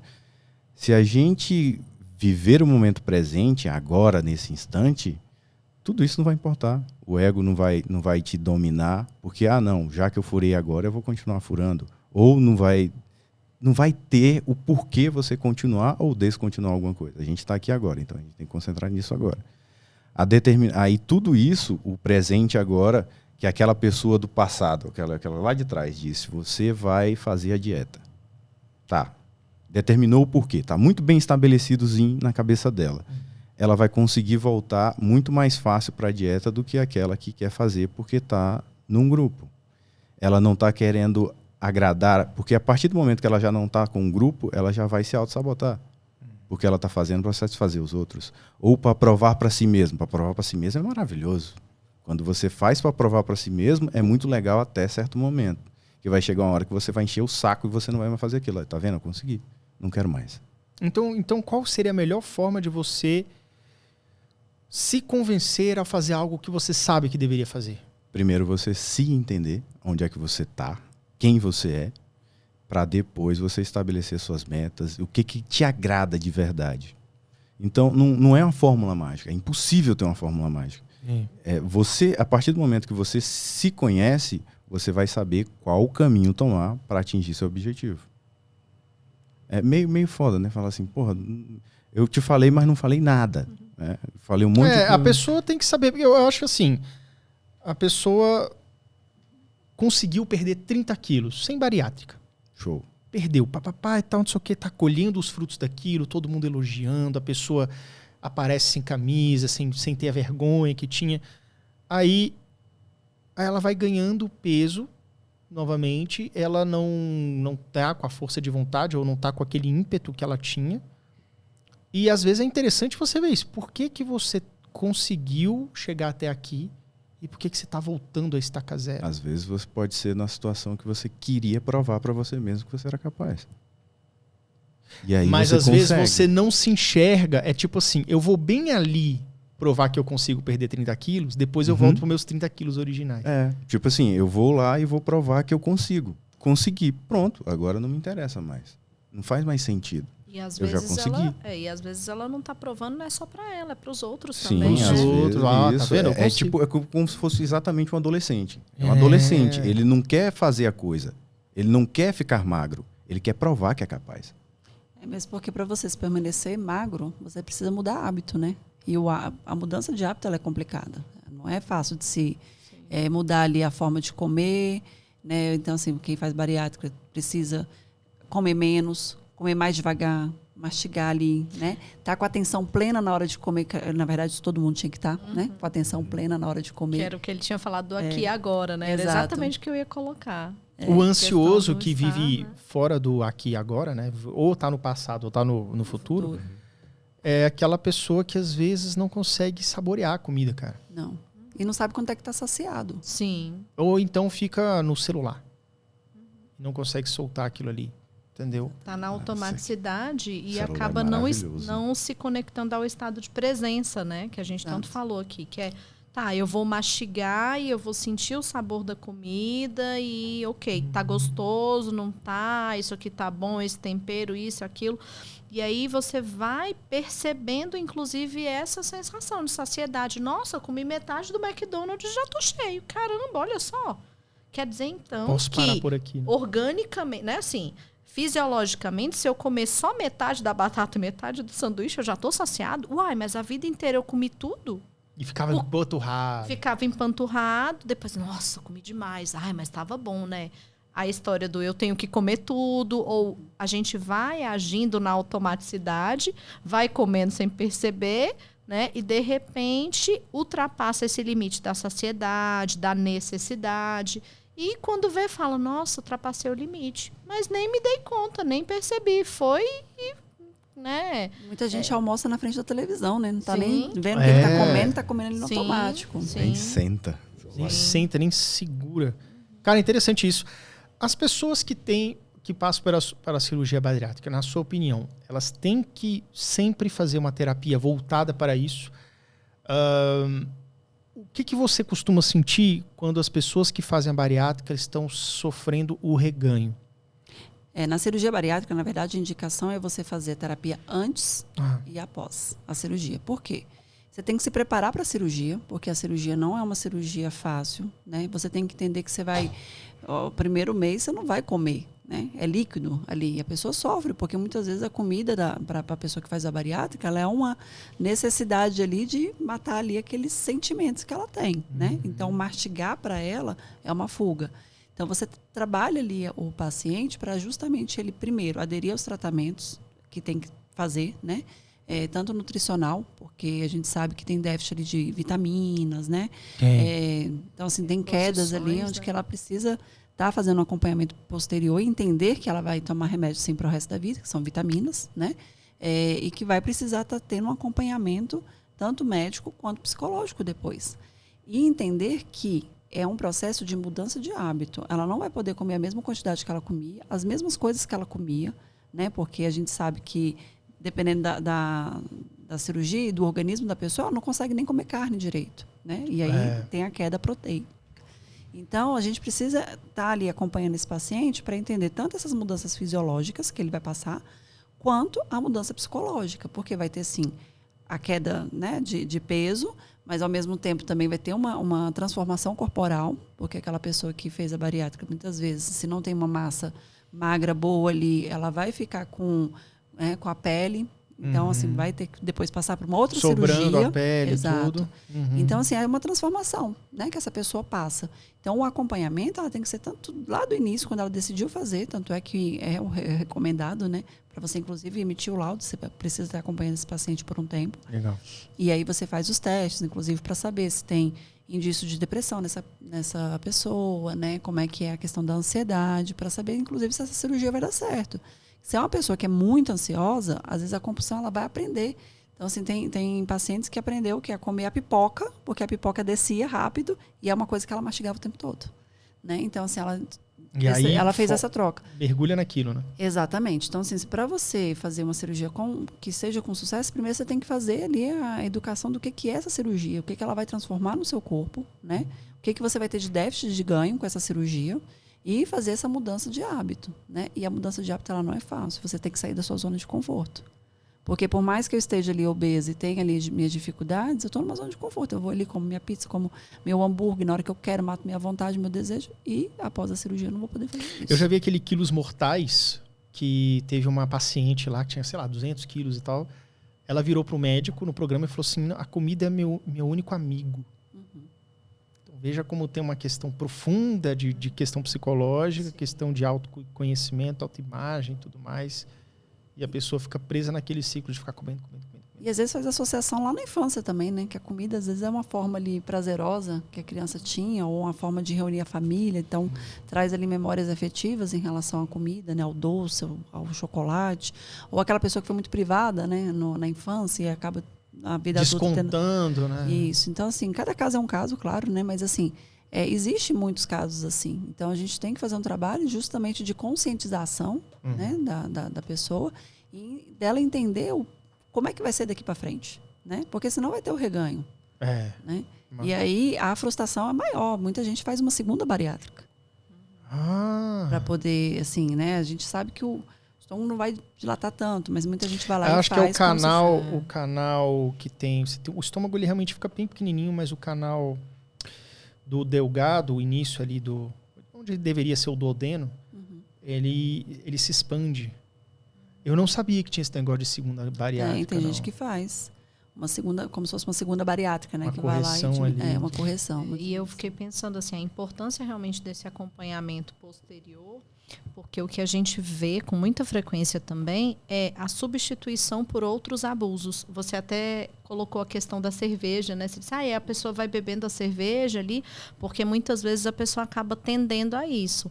Ela não consegue mais se alimentar, né? Aquela quantidade de comida, mas aí ela vai percebendo que tem outros gatilhos ali, como, por exemplo, o consumo abusivo do álcool, e aí eu saio muitas vezes da compulsão alimentar e caio no abuso do álcool, por exemplo. Né? Então, a importância desse acompanhamento posterior até para que a pessoa não saia de um quadro compulsivo e caia em outro. Exato. Né? E muitas vezes a pessoa engorda bebendo a cerveja ali, Sim, né? também. Porque... E vai, aquela caloria ali. Caloria. Porque é engraçado, né? Se a gente bebesse água com a mesma voracidade que a gente bebe cerveja, imagina, você toma 10 latinhas numa noite, uma vez você toma 10 copos de água numa noite. Meu Deus, né? Engraçado isso, né? A cerveja com traço ruim pra caramba, você bebe pra caramba. Agora a água, você não... Daqui a pouco eu bebo, não sei o quê. Como o nosso cérebro, ele cria... Ele desenha o que a gente vai sentir com relação a cada coisa, né? Que a gente faz. Né? O lance da bebida é tipo um pertencimento. Você faz parte de um grupo, você tá ali, então beber faz parte. E vai pra cima, e bebendo, e bebendo. Agora, tenta ficar bastante tempo, faz diversas vezes e não beba com todo mundo bebendo. Não vai dar certo, não vai funcionar. Não vai rolar, né? Não vai rolar. Você não vai passar muito tempo ali porque você não faz parte da tribo. É muito doido. Vem a questão do pertencimento. Pessoal, esse papo é muito maravilhoso e todas as pessoas que vêm ao podcast do Demente ao final, eu peço que deixe um recado. O que você gostaria de falar? Cada um olhe para suas respectivas câmeras. O que tiver no coração de vocês, o que vocês gostariam de falar para quem está assistindo a gente aqui agora? Começar com Vivi, talvez? Pode ser. Vamos lá. Bom, eu acho que o mais importante é sempre buscar autoconhecimento. Né? Se tem uma ferramenta assim, potente na vida de qualquer pessoa, é a busca por autoconhecimento, é a busca por se entender melhor, e isso com certeza vai reverberar positivamente na vida dela, seja em todos os relacionamentos, na relação com ela mesma, nos objetivos que ela traçar, na relação com as outras pessoas que ela conviva, seja relacionamentos afetivos, familiares, profissionais. Ou seja, quanto melhor a gente se conhece, melhor a gente também lida com as pessoas e enfrenta, né, mesmo que sejam as dificuldades aí da vida. Então, autoconhecimento. Sensacional. Vanessa? quebrar um pouco o preconceito em relação à saúde mental, né? A gente tem que entender que a saúde mental, ela não a mente não está separada do corpo, é uma coisa só, né? Se eu estou ali mal psicologicamente, muitas vezes meu corpo padece. Se eu estou mal, né, doente, muitas vezes minha mente não funciona. Então, a gente, às vezes, muitas vezes, trata o corpo e não trata a mente. Né? E a gente tem que entender que a saúde mental é necessária. Se eu não estou bem comigo mesmo, se eu não consigo lidar com situações, minha ansiedade está muito alta ali, né? Eu não consigo lidar ali com a minha ansiedade, ou com um rebaixamento de humor, eu não vou estar bem, às vezes, no trabalho, com meu marido, com meu filho, né?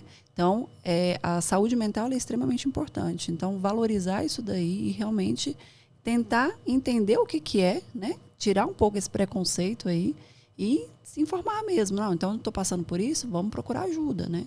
Ajuda profissional, né? Que é muito importante. Legal, Jailson. Tem uma frase que eu gosto muito, que é: aquilo que a gente é limitado por aquilo que a gente sabe. Isso é bonito demais, eu acho. Que a gente tem a mania de pensar, eu vou fazer mais, eu vou... por eu não ter conhecimento, eu vou deixar de fazer isso ou aquilo. Por exemplo, como foi dito, buscar autoconhecimento, vamos buscar terapia, para a gente entender, quebrar esse preconceito. Às vezes, por não saber o quanto uma terapia pode ajudar a gente deixa de fazer, deixa de buscar ajuda das pessoas. O homem é um bicho meio bruto, o homem, né, masculino ali, ele tem mais esse preconceito. Falar, não preciso disso, não preciso daquilo. Mas ele é o primeiro que se mata, né? Ele mais se mata. A mulher já tem mais essa abertura, já consegue entender mais. É uma mulher mais inteligente, né, velho? Mais sensata. Vamos buscar mais conhecimento. Eu acho que eu tô nessa pegada também. Quanto mais a gente aprender, quanto mais a gente conhecer a nós mesmos, mais fácil vai ficar a nossa vida. Bacana. E a clínica de vocês, o consultório de vocês, como é que faz para as pessoas descobrirem? Então, a gente fica em Águas Claras. Brasília, né? DF. Isso, Brasília DF. O espaço se chama Espaço Viva, né? Nós 3 trabalhamos, atendemos lá. Temos os nossos contatos, a gente pode passar contato. Pode né? passar. Tem Instagram, Espaço Viva Terapias Integradas. Né? Meu contato tem lá no próprio Espaço Viva tem o contato, tem também o meu Instagram profissional, que é o Viviane Mituit, né? Psi. Instagram, né? Isso, Instagram. E o contato de telefone, né? O contato é direto comigo, então se tiver qualquer dúvida, enfim, né? Não é atravessado por uma secretária ou algo do tipo. Não, é direto comigo, essa relação direta humana, né? Assim como com a Vanessa e o Frazão também. Então, o telefone, o meu é 61 991 18 75 15, né? Podem entrar em contato, tirar qualquer dúvida também, né? E aí a gente pode conversar um pouquinho para quem tiver interesse, né? Show de bola. E o de vocês? O meu Instagram é Vanessa com W, Montes, _PC. E o telefone de contato é o 61 99906 1747. Igual a Viviane mesmo disse, o contato é direto ali, bem humano. Né? E a gente vai conversando, fazendo troca ali com o paciente já desde o primeiro contato. E Jailson, como a pessoa te encontra? @Frazão Terapia no Instagram. E o telefone é 61 98287 9393. Maravilhoso. Pessoal, quero agradecer muito a presença de vocês, tá? Foi uma noite maravilhosa. Muito ensinamento, muito assunto que a gente conseguiu trazer, essas 3 pegadas que não são tão próximas assim, né? Tudo é saúde mental, mas cada um tem sua particularidade, que eu achei incrível, né? E achei incrível também a forma como vocês fazem essa sinergia lá no consultório de vocês. E dá para perceber isso através desse papo, né? Que a gente trouxe assuntos diversos, esses assuntos se interconectaram. Então, vocês estão de parabéns aí, tá? Com certeza. A gente que agradece. Obrigada. E muito obrigado também pela audiência de vocês, você que está assistindo aqui até o final. Todas as redes sociais e telefones que eles falaram vão estar aqui na descrição desse vídeo. Não se esqueça também de curtir, compartilhar e seguir a gente também. Ative o sininho aí, por favor. E isso ajuda demais também o canal. E vejo vocês no próximo podcast. Tudo em mente. Valeu, até logo e tchau, tchau. Falou.